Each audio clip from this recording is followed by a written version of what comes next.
According to data from the U.S. Bureau of Labor Statistics, the unemployment rate was 6.3% when Donald Trump left office in January 2021.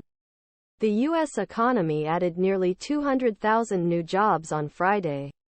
The unemployment rate fell to 3.7%, slightly above the pre-pandemic 3.5% in February 2020.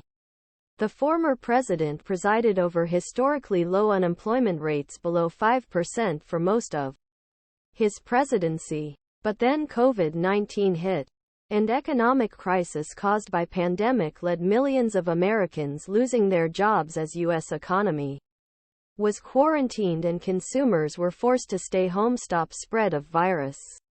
The unemployment rate rose sharply over a 2-month period, reaching nearly 15% in April 2020.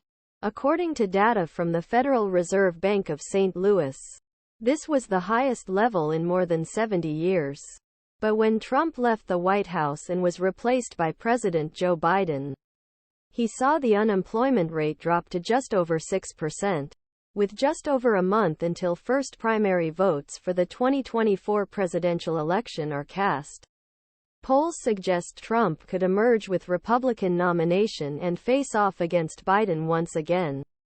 The choice may depend on the state of the economy. Polls show this issue is on voters' minds.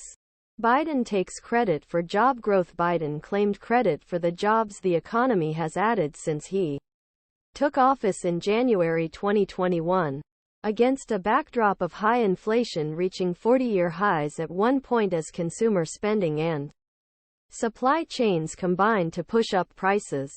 The rise in prices led Fed to aggressively raise interest rates to slow the economy and stop jump in inflation. High interest rates have helped raise the cost of borrowing on things like housing and business investment, and some analysts predict this could lead to a recession in 2023.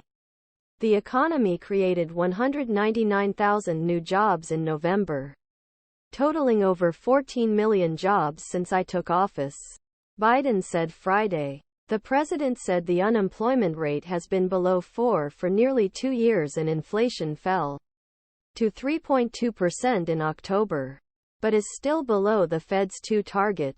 After adjusting for inflation, workers' paychecks and household wealth are higher now than they were before the pandemic, Biden said. Under my watch, we've had better growth and lower inflation than other developed countries. A year ago, forecasters were saying it couldn't be done. A former White House official took to X, the platform formerly known as Twitter, to suggest Biden's economic agenda is working.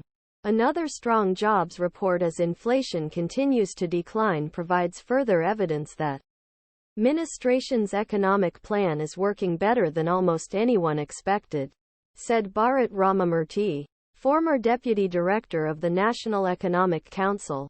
People who want to question the strength and resilience of the economy are running out of data they can trust. A worker prepares signs at the Dallas County Fairgrounds for the Donald Trump rally on October 16, 2023 in Odell, Iowa. Trump